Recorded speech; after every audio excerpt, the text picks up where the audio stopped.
Es un gran gusto para mí estar acá, estoy muy contento. Quiero agradecer principalmente a María Fernanda, a Fernando por la invitación, a Esteban también y por el trabajo que hacen, por todo el tiempo que le dedicaron a esto y por todo lo que hacen para que este clásico de la fertilidad de suelo siga manteniendo la calidad y que todavía estemos acá. Bueno, muchas gracias a Ricardo también, para mí es un placer compartir este momento con él. Yo era chiquito, estudiante de grado, estaba de ese lado y Ricardo estaba acá, uno de los pioneros de agricultura de precisión en Argentina, y yo aprendí mucho de él, y también un gusto compartir este panel con Steve, con quien tengo el gusto de trabajar desde hace ya como 15 años que lo conozco, en un proyecto de investigación cuando estaba en Estados Unidos, y bueno, también un gran privilegio para mí compartir este panel con ellos. Y bueno, muchas gracias por el cóctel de anoche, estaba todo muy rico. Y con el doctor Philip tomamos la sabia decisión de retirarnos a tiempo para no incurrir en excesos que deterioren la calidad de esta presentación. Bueno, les voy a contar alguna historia. Fernando me pidió que sean historias de éxito, de 12 años de aprendizaje. No sé si son de éxito, pero son algunas historias que hemos aprendido y voy a tratar de contarle algunas cosas que pienso que pueden ser útiles. Lograr mayor eficiencia en el uso de los recursos, mejorar los indicadores físicos y económicos y lograr un menor impacto ambiental, yo creo que son los objetivos de la agronomía en general, ¿no? No hay nada nuevo en esto, pero con las tecnologías que hoy tenemos disponibles, yo creo que tenemos la obligación de que esto se maximice o poder hacer las cosas mejor agronómicamente. Y para hacer esto, que parece conceptual, yo les propongo un modelo bastante sencillo, que parece como, leído ahí, parece como que es algo que le robé a Nacho, porque Nacho ayer habló de agricultura cuantitativa, y capaz que sí se lo robé, pero no me acuerdo en realidad. La cuestión es que me gusta ese concepto de entendimiento continuo, cuantitativo de la variabilidad, y un poco para desafiar el concepto ese que a veces tenemos medio categórico, ¿no? De tratar de separar la variabilidad dentro de los lotes en tres grandes cosas, es decir, loma, media loma, bajo, alta, media y baja productividad.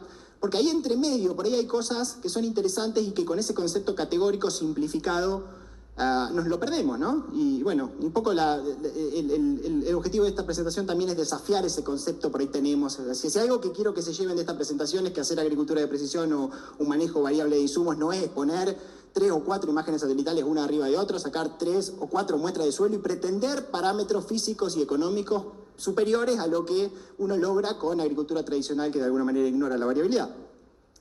Entonces vamos a imaginarlo en este esquema simplificado, que hay un nivel de productividad y un nivel de fertilización óptimo, ¿no? Que vaya a saber dónde está, y que nosotros tenemos, dependiendo del lote, un gradiente de variabilidad, que puede ser más o menos importante. Entonces, para mí el desafío es interpretar cómo ese gradiente de variabilidad tiene una implicancia sobre el nivel óptimo a fertilizar, ¿no? Generalmente eso ocurre en diferente nivel, y a veces hace falta más de una capa de información para entender ese nivel óptimo de fertilización, ¿no? Independientemente del nutriente. Pensemos en algo simplificado y conceptual por ahora. Y voy a empezar con una variable que puede interpretarse como una variable para entender la variabilidad, que es la profundidad efectiva de suelo. Y lo que hemos visto a través de trabajos clásicos, por ahí de Pablo Calviño, de Víctor Sadras en el sudeste y después de otros trabajos, es que en general existe una tendencia que el nivel óptimo a fertilizar, el nivel de productividad primero con los trabajos iniciales y después el nivel óptimo a fertilización tiene una proporcionalidad. Hay un efecto bastante lineal de que a medida que el suelo se hace más profundo, en general las dosis óptimas de fertilizante aumentan. Pero esto también interacciona con el año, porque cuando el año, la campaña es más restrictiva desde el punto de vista hídrico, desde el punto de vista térmico, esa tasa de disminución a medida que el suelo se vuelve más somero tiende a ser más abrupta, ¿no? Es decir, los suelos nos perdonan menos en las campañas más restrictivas cuando trabajamos en suelo somero, a medida que el suelo se hace menos favorable. Entonces también hay un componente temporal ahí que tenemos que tener en cuenta, y los invito ya a ir pensando en que esas zonas de manejo tal vez tienen que ser dinámicas y tiene que atender a factores tal vez dinámicos o temporales, integrar esa temporalidad también. Y hay varios trabajos que hemos hecho, una tesis de maestría que yo dirigí hace un tiempo de Daniel Arana en el sudeste, en donde veíamos esa linealidad, ¿no? que aparentemente era bastante constante, que la dosis de nitrógeno bajaba bastante lineal con la profundidad del suelo. Era uno de los componentes, no una sola cosa. Cuando usamos otra variable para definir la variabilidad, por ejemplo el contenido de sodio, que es tóxico para las raíces, que es un elemento, si se quiere, restrictivo para la productividad, ya ese componente o esa forma, esa relación con productividad o con nivel de fertilización óptimo deja de ser lineal, ya tiene otra forma, porque cuando nos aproximamos a esos manchones de sodio, la productividad se desmorona y muchas veces también lo hace la respuesta a la fertilización y la dosis óptima de fertilizante, ¿no? Independientemente del nutriente que se trate. Y también hay un componente temporal en eso, porque con los años más favorables hídricamente esas sales tienden a diluirse, entonces el efecto deleterio, el efecto nocivo es menor, ¿no? Pero ya empezamos a entender que la forma de la relación es distinta y es interesante estudiar la forma en la que las variables se relacionan, por lo menos a nivel sitio específico. Cuando usamos la textura del suelo para interpretar esa variabilidad, dependiendo de la zona, dependiendo del caso, en general aparece una forma de campana, es decir, que los cultivos maximizan la productividad en una textura dentro del lote intermedia, por encima y por debajo del cual el rendimiento y muchas veces la respuesta a insumos cae. Cuando nos vamos a algo más arenoso, el suelo es menos productivo, tiene menos capacidad de retención de agua y por lo tanto la productividad baja. Y cuando nos vamos a suelos muy arcillosos también. Hay campos que experimentan toda esa campana, es decir, que tienen variación en la textura en donde se ve toda esa campana. Hay campos que tienen solamente la parte ascendente de la campana, la parte descendente de la campana. Eso depende de la variabilidad, pero hay bastante consenso en que aunque sea en términos generales, esta relación se mantiene. Y también hay consenso de que esa campana cambia de forma dependiendo del año, ¿no? La base de esa campana se hace más angosta cuando las condiciones son más restrictivas desde el punto de vista hídrico, sobre todo, ¿no? Las lomas arenosas deterioran mucho más su productividad y lo mismo lo hacen los ambientes afectados a suelos más arcillosos, ¿no? Y especialmente para nitrógeno, y esto tenemos datos de la tesis de Paula Girón en INTA Villegas en años muy húmedos, a veces se da algo diferente, porque esas zonas que tienen más arcillosas, por ahí hay desnitrificación o problemas de pérdida de nitrógeno, entonces ahí la respuesta a nitrógeno, puntualmente para nitrógeno, aumenta bastante. Entonces hay que tener mucho cuidado cómo uno interpreta esa variabilidad que a veces vemos, porque dependiendo de la campaña, de la sensibilidad del cultivo y a veces del nutriente, lo que tenemos que hacer agronómicamente cambia mucho. Entonces desafío de nuevo esos modelos simplificados que tratan de medir una cosa y tratar de recomendar para un montón de cosas y resolver un montón de cuestiones. Otra forma de medir la heterogeneidad del suelo es usar productividad de cultivos anteriores, sea con mapas de rendimiento o con imágenes satelitales, porque a veces es más barato, es más conveniente hacer esto, ¿no? Y en ese sentido, lo lógico es pensar que los cultivos responden más cuando el rendimiento es mayor, o sea que hay una, proporcionalidad en la respuesta a nitrógeno con el rendimiento. Bueno, en algunos casos eso ocurre, es decir, tenemos que fertilizar más las partes del lote donde el cultivo rinde más.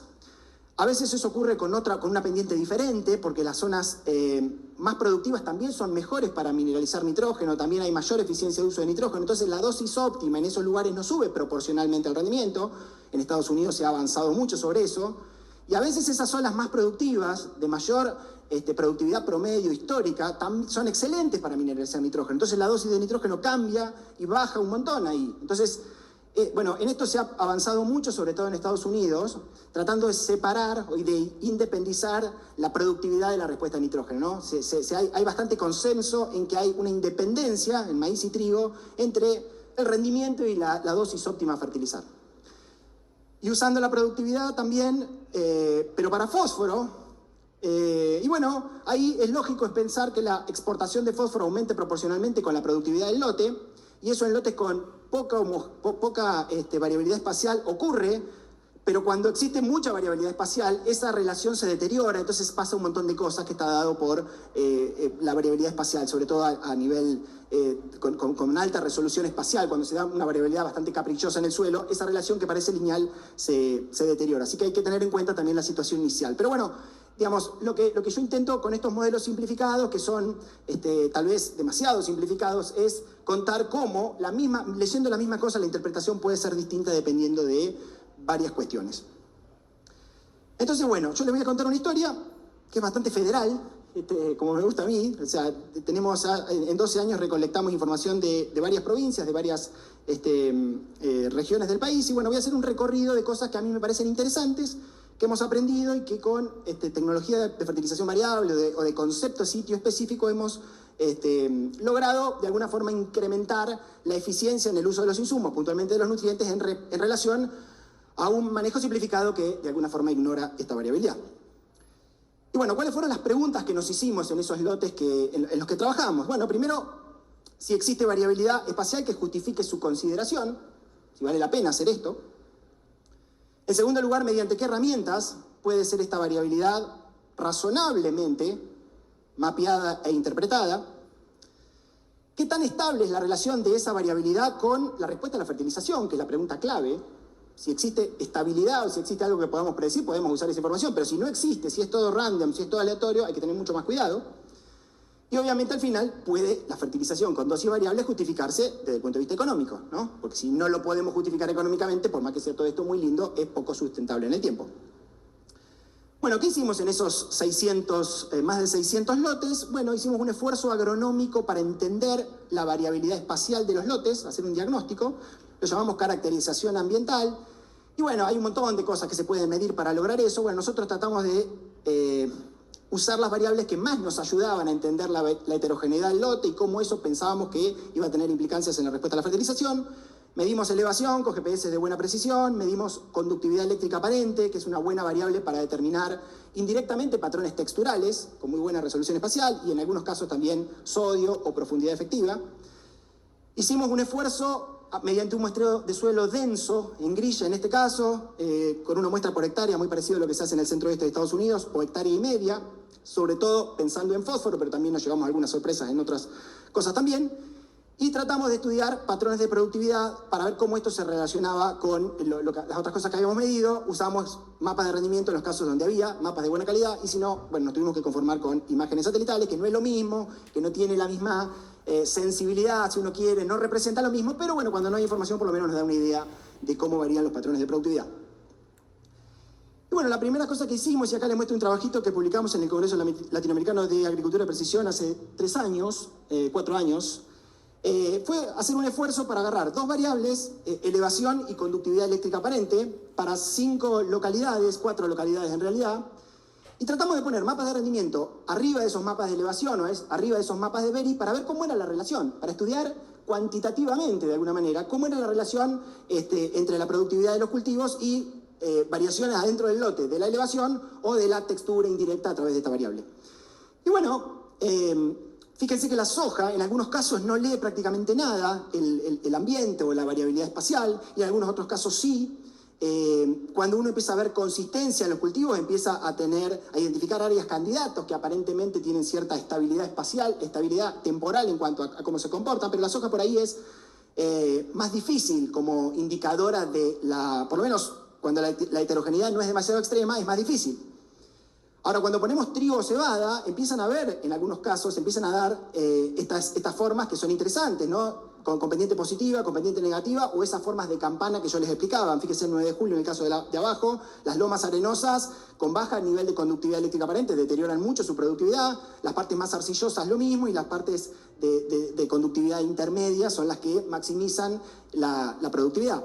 Y cuando ponemos maíz, que es un cultivo mucho más sensible, por ser más sensible de por sí, además por ser un cultivo de verano, estas campanas aparecen de manera mucho más prolija, ¿no? Entonces podemos ver, incluso cuando tenemos 2 años, ahí en amarillo, de esas campanas que se repiten, nos está diciendo que esas zonas que estamos viendo, digamos, son consistentes en el tiempo. Y ahí nos empezamos a entusiasmar, que puede haber cosas que podemos medir que nos sirven bastante bien en el tiempo para poder hacer cosas que agronómicamente tengan valor.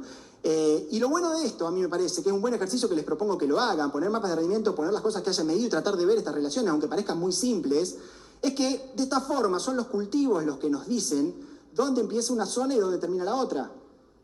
No es que necesitamos sí o sí un software súper espectacular, súper sofisticado para hacer esos clústeres o esa zona, porque acá, digamos, hay bastante más objetividad, ¿no? Dependiendo del cultivo y dependiendo de la sensibilidad del cultivo, tal vez hay que hacer una zonificación que sea dependiente de cada cultivo, ¿no? Entonces me gusta sacarle esa rigidez y que, bueno, digamos, este tipo de estudios nos ayuden a delinear zonas con más objetividad. Pero esto no es necesario, digamos, esto no es suficiente, es la primera parte, empezar a entender la variabilidad y cómo la variabilidad, los cultivos reaccionan a esta variabilidad. La otra cosa que tenemos que hacer es entender, bueno, cómo interacciona esto con la respuesta a los insumos, con la respuesta a la fertilización, que es lo que nos interesa a nosotros. Y para esto, bueno, en la investigación en campos de productores, o on-farm research, que se habló bastante ayer, hemos encontrado un aliado estratégico, ¿no? Hoy tenemos un montón de tecnologías que nos permiten hacer investigación de muy buena calidad dentro de nuestras prescripciones y aprender un montón de eso, aprender cuando nos equivocamos, optimizar modelos, trabajar un montón para hacer las cosas cada vez mejor y que sea un modelo que realmente se vaya retroalimentando.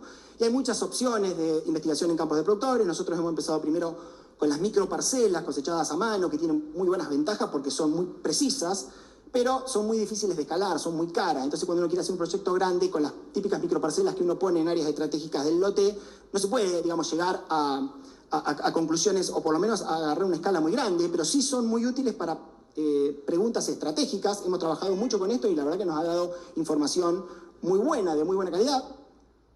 Están los ensayos en franjas, con los que he trabajado mucho tiempo. Me han sacado algunas canas porque son bastante difíciles muchas veces para trabajar, porque tienen algunos problemas estadísticos, violan, si uno quiere, algunos de los principios del diseño experimental, sobre todo la aleatorización. Y entonces, bueno, para algunas preguntas son útiles cuando no hay muchos tratamientos, atravesar la variabilidad del lote y ver esto, pero para algunas otras cosas son insuficientes, básicamente porque a los estadísticos no les gustan mucho, porque hay que hacer un esfuerzo estadístico bastante grande para separar el efecto del tratamiento del efecto del ambiente, del efecto del suelo, digamos, ¿no? Y eso, bueno, complejiza un poco el análisis.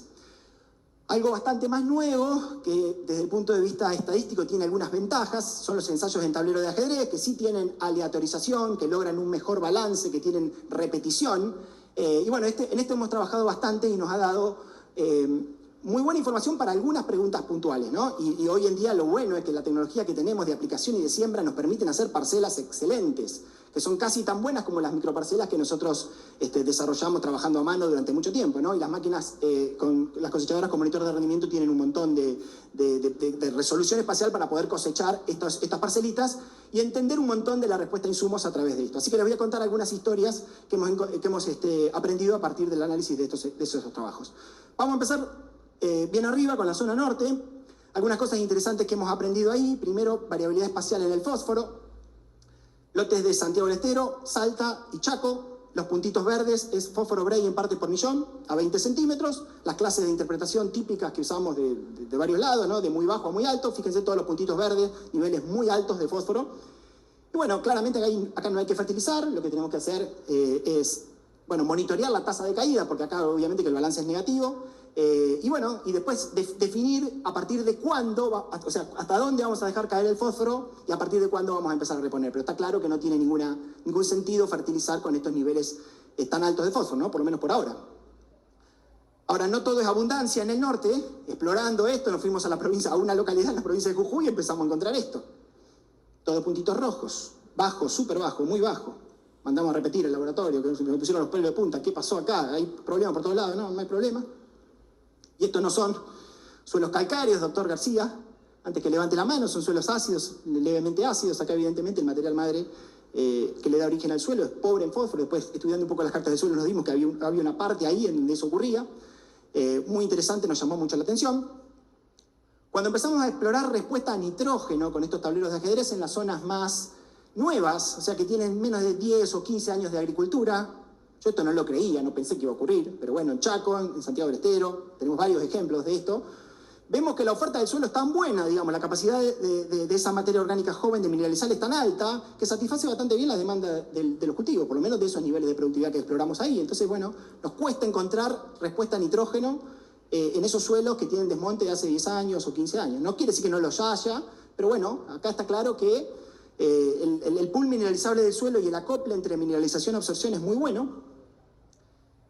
Bajamos un poquito, Quimilí, Santiago del Estero, donde empezamos a ver alguna respuesta. Fíjense que para dos relaciones de precio, 13:1 o 10:1, grano de maíz, nitrógeno, empezamos a ver relaciones y ahí intentamos separar, mediante la conductividad eléctrica aparente, dos zonas, una que rinde un poquito más, de textura más fina, una que rinde un poquito menos, pero fíjense que las curvas de respuesta son muy parecidas, ¿no? Acá no hay interacción nitrógeno por ambiente, quiere decir que la heterogeneidad que encontramos en el suelo no es suficiente para separar cosas muy diferentes desde el punto de vista de la respuesta óptima a la fertilización. Entonces acá, bueno, evidentemente, por ahora, con este nivel de variabilidad, no hay demasiada ventaja por incorporar la fertilización variable. Y tenemos que ser conscientes de eso. No hay que forzarla simplemente porque la podamos hacer. A veces el suelo nos dice, bueno, acá hay cosas más o menos diferentes, pero no significa que vos te tengas que complicar la vida con fertilización variable.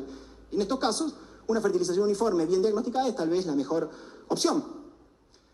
Ahora, nos vamos a la zona más viejita de Salta, que ya tiene unos cuantos añitos de agricultura, Rosario de la Frontera, Metán, Las Lajitas, y empezamos a ver cosas tan fascinantes en cuanto a variabilidad espacial como lo que hemos encontrado incluso en el medio oeste americano, que tiene un montón más de variabilidad. Esto es un lote en Rosario de la Frontera con una superficie, bueno, de nuevo, esto es un muestreo en grilla de fósforo, y fíjense patrones muy marcados de variabilidad espacial, muy difícil de predecir con otra cosa que no sea a través de este muestreo denso. Cuando delineamos a través del Kriging, que es una herramienta que usamos, un método que usamos para simular información donde no hay información, es decir, qué pasa dentro de esos puntitos, pudimos separar zonas con las clases de interpretación de muy bajo a muy alto y vemos que hay, qué sé yo, el 35 o 43% del lote que no requiere la fertilización, por lo menos en el corto plazo, y hay otra parte del lote que responde a altas dosis de fósforo, ¿no?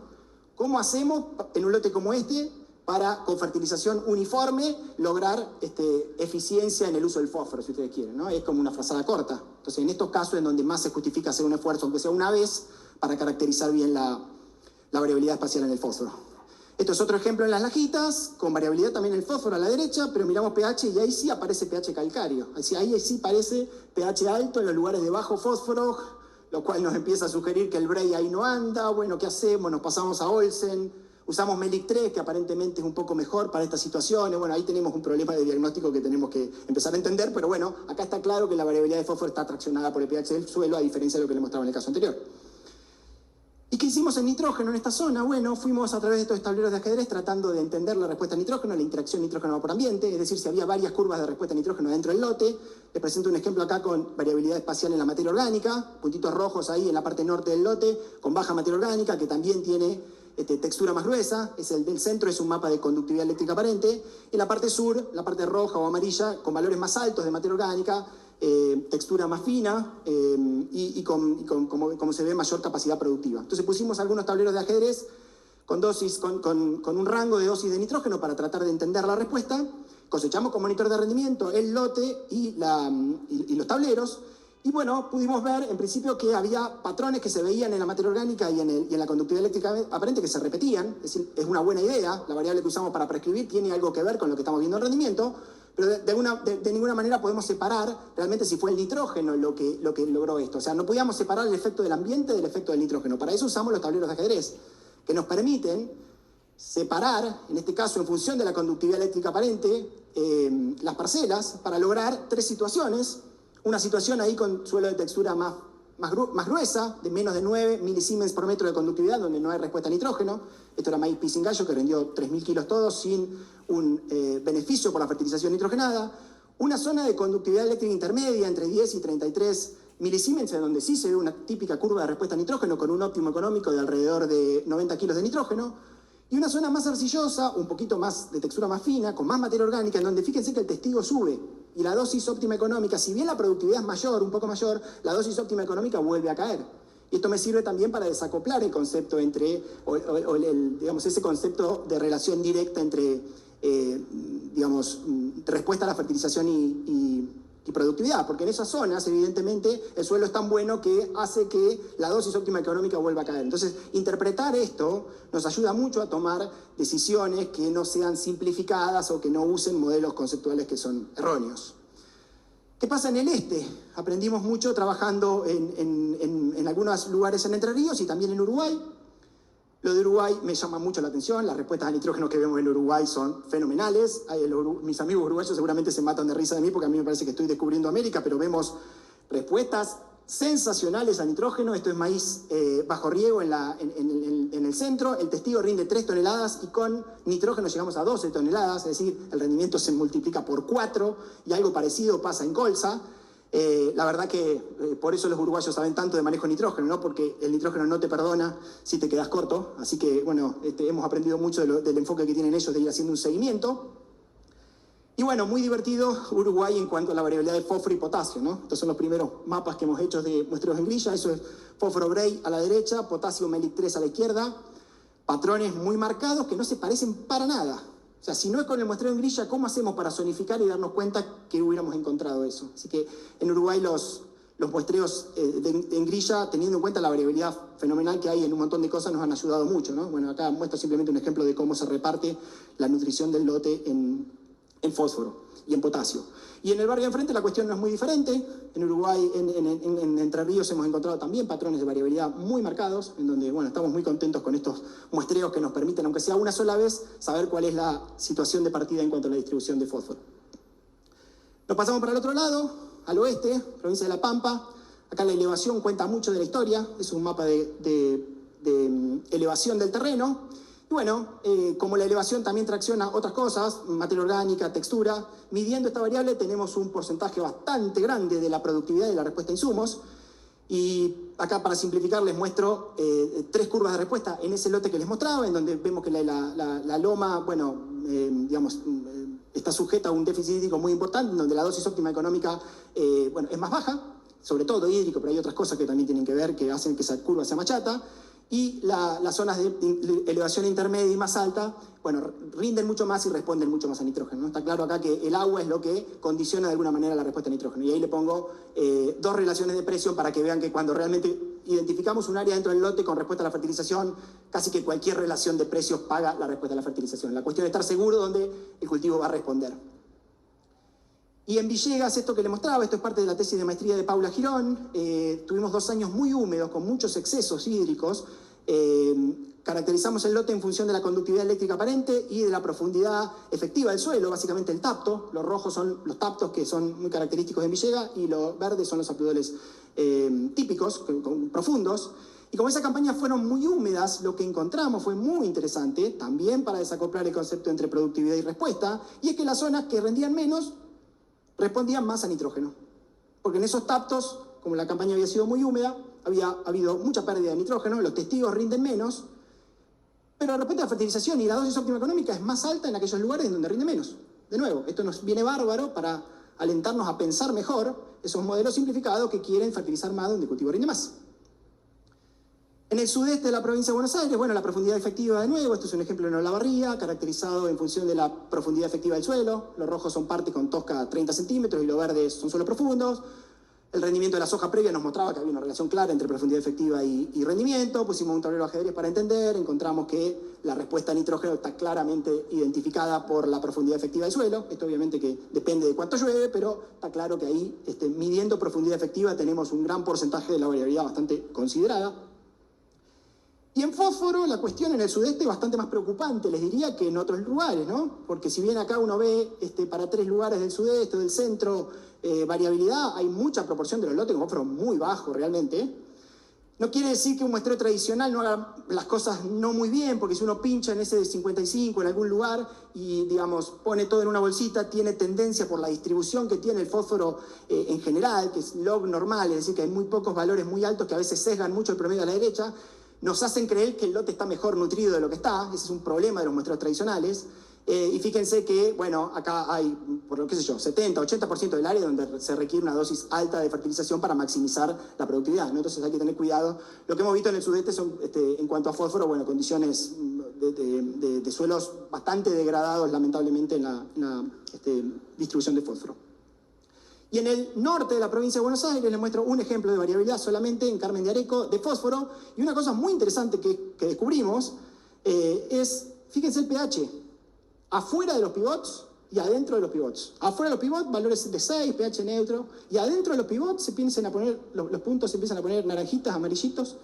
¿Qué pasó ahí? Bueno, evidentemente el agua de riego está poniendo sodio, está poniendo carbonatos. Y fíjense qué interesante, donde los 2 pivots se superponen abajo, más puntitos rojos. Tenemos un problema acá con el riego, tenemos que, digamos, tomar conciencia de esto, hay que ver si después con yeso se puede solucionar o no, pero bueno, es un tema muy preocupante, nos vienen un montón de consultas sobre gente que está haciendo macana realmente con el riego, con aguas que no son del todo de buena calidad.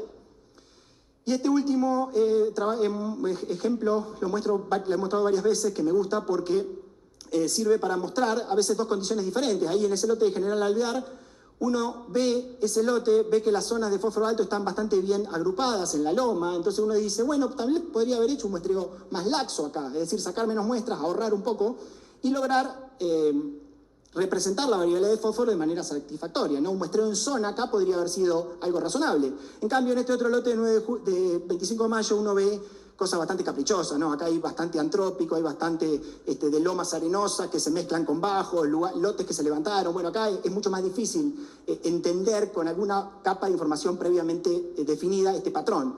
Y entonces, bueno, nosotros con Cecilia Bonelli, en su tesis de especialización de la FAUBA que defendió hace poquito, allá tienen un póster que les invito a ver, hicimos un trabajo para evaluar diferentes criterios de muestreo y ver en qué casos el muestreo denso se justificaba, en qué casos se pueden hacer bien las cosas con muestreos dirigidos. Los invito a verlo porque está muy interesante, hemos aprendido bastante de hacer esto. Y una última cosa de encalado, bueno, hemos visto que las lomas arenosas se nos han acidificado más, eso no es ninguna novedad porque están menos bafereadas. En general, el problema de la acidificación va a aparecer en algunas partes del lote, en muchas partes, fíjense valores por ahí de mayor tendencia, valores rojos en las zonas más arenosas.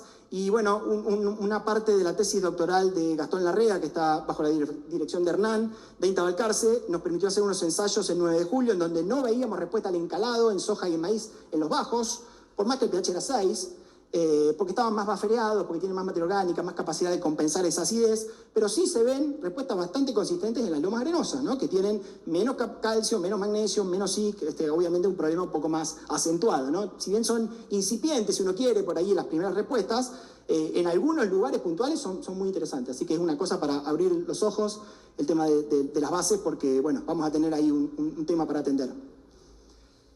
Nosotros hicimos una simulación, que yo lo he mostrado varias veces, de la rentabilidad de la fertilización variable en base a un muestreo en grilla. Nosotros no tenemos ensayos de dosis variable versus dosis uniforme en todos los campos que hemos muestreado. Entonces nos hemos basado en información publicada para simular la respuesta adicional a la fertilización, es decir, simular cuánto más produce la fertilización variable por aplicar un poquito más de fósforo en relación a la fertilización uniforme, sobre todo en aquellos lugares del lote en donde el fósforo es bajo o muy bajo, y obviamente cuánto fertilizante la fertilización variable ahorra por no aplicar donde el fósforo es alto y donde la fertilización uniforme sí aplicaría. Bueno, hicimos una simulación que está llena de errores, por supuesto, porque hay varias cosas que tenemos en cuenta acá, pero nos sirve por lo menos para tener una idea de cuál es el impacto económico que tiene, en este caso les muestro soja, la fertilización variable en relación a la fertilización uniforme. Cada barrita obviamente se compone de dos componentes, el ahorro de fertilizante y el aumento adicional de producción. Pero más que eso, digamos que es descriptivo, y lo que más me interesa es entender por qué hay tanta variación, por qué algunos lotes se benefician solamente con $20 por hacer fertilización variable en relación a un muestreo en grilla, y otros lotes tienen una ventaja de $80, ¿no? Siempre hablando de fósforo. Y bueno, lo que hicimos es pensar, bueno, evidentemente los lotes más variables son los que más se benefician de la fertilización variable. Vamos a usar algún parámetro que nos permita de alguna forma describir variabilidad. Vamos a usar el coeficiente de variación. Entonces ponemos el coeficiente de variación como un predictor de la ventaja económica de la fertilización variable en relación a la uniforme, y vemos que hay una tendencia, pero con mucha variabilidad, ¿no? O sea que no es solamente la variabilidad inicial lo que explica la ventaja económica de la fertilización variable. Entonces probamos con varias cosas y pusimos el fósforo inicial, solamente el promedio de todos esos puntitos, y vemos que es un indicador bastante interesante de la rentabilidad de la fertilización variable, porque podemos identificar un área entre 10 y 20 partes por millón en promedio en donde la ventaja económica de la fertilización variable es más importante, por debajo y por encima del cual esa ventaja se disminuye. ¿Por qué pasa eso? Porque los lotes que tienen en promedio menos de 10 partes por millón, lo que hay que hacer ahí es fertilizar con una dosis alta y punto. Y los lotes que tienen más de 20 o 30 partes por millón, lo que hay que hacer ahí es tal vez no fertilizar o hacerlo con una dosis baja. Entonces ahí la fertilización variable no gana demasiada eficiencia o plata, si quieren. Ahora, los lotes que están entre 15 y 20 generalmente es porque ese promedio se compone de una campana de cosas. Entonces probablemente haya una proporción del lote que no requiera fertilización, una proporción del lote que requiera una dosis más alta, y ahí es donde la fertilización variable hace un mucho mejor trabajo en relación a la uniforme.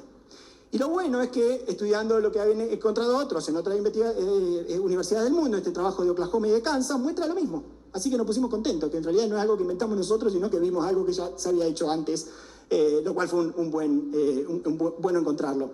Y una última cosa, cuando fertilizamos con fósforo, estamos pensando en el cultivo, en ganar plata, pero la otra cosa de la fertilización variable como una gran ventaja es disminuir la variabilidad espacial de fósforo en el suelo, es dejar el suelo mejor de lo que lo encontramos. Y en eso hemos trabajado bastante durante un periodo grande de fertilización variable y después hacer algunos remuestreos para ver qué pasa en el suelo después de 4, 5, 6 años de eso.